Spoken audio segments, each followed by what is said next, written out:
আসসালামু আলাইকুম। আজ শেয়ার করব বাঙালিদের ফ্রাইড রাইস। আমরা সবাই জানি বাঙালিরা ভাতটা একটু বেশি পছন্দ করে, আমরা বাঙালি তাই ভাতটা বেশি পছন্দ করি। আজকে আমি বাঙালি স্টাইলে কিভাবে ফ্রাইড রাইস রান্না করলাম সেই রেসিপিটি শেয়ার করছি। এখানে ক্যাপসিকাম 2 কালারের নিয়েছি, লাল আর হলুদ বর্ণের।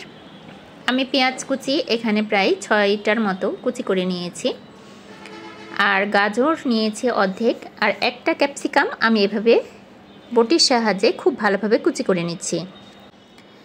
এগুলো খুব ভালো মতো কুচি করে নিতে হবে, একটু পাতলা করে কুচি করতে হবে, কারণ আমি এখানে কোনো প্রকার পানি ব্যবহার করব না। গাজরগুলো আমি সেম প্রসেসে খুব পাতলা করে কুচি করে নিচ্ছি।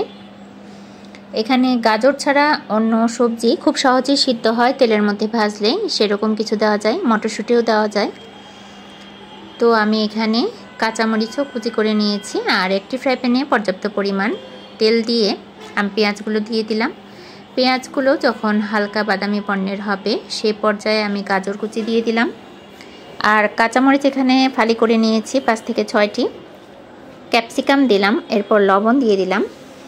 এগুলো কয়েক মিনিট তেলের মধ্যে ভেজে নেব নরম হয়ে আসা পর্যন্ত। এই পর্যায়ে আমি গরম মশলা আর কিছু চাট মশলা ব্যবহার করছি। গরুর মাংসের যে গরম মশলা, সেই মশলাটি আমি এখানে ব্যবহার করেছি। এরপরে আমি আগের বেঁচে যাওয়া ভাত, এটি সকালের নাস্তা হিসেবেও করা যায়, আবার দুপুরে হয়তো ভাত বেঁচে গেছে রাত্রে, ভাত দিয়ে আর ঘরে থাকা সবজি দিয়ে খুব সহজেই এভাবে বাঙালি স্টাইলে ফ্রাইড রাইস রান্না করা যায়। তা আমি এটি দুপুরের বেঁচে যাওয়া ভাত দিয়ে তৈরি করছি। আর কিছু পোলাও ছিল ফ্রিজে, দুপুরে রান্না করা হয়েছিল, অবশিষ্ট পোলাওটাও দিয়ে দিলাম যাতে ফ্লেভারটা আর ঘ্রাণটা খুব ভালো আসে।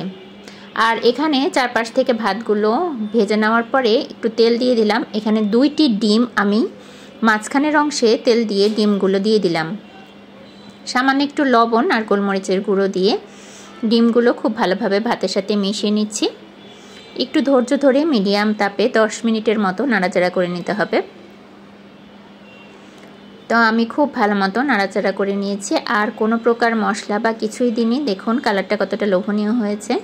তো গরম গরম এভাবে চিকেন ফ্রাই অথবা মুরগির মাংস অথবা সালাদ দিয়ে যদি পরিবেশন করা যায়, বাচ্চারাও পছন্দ করবে, বড়রাও খেতে পছন্দ করবে। রাতের খাবার খুব সিম্পল হওয়াটাই ভালো।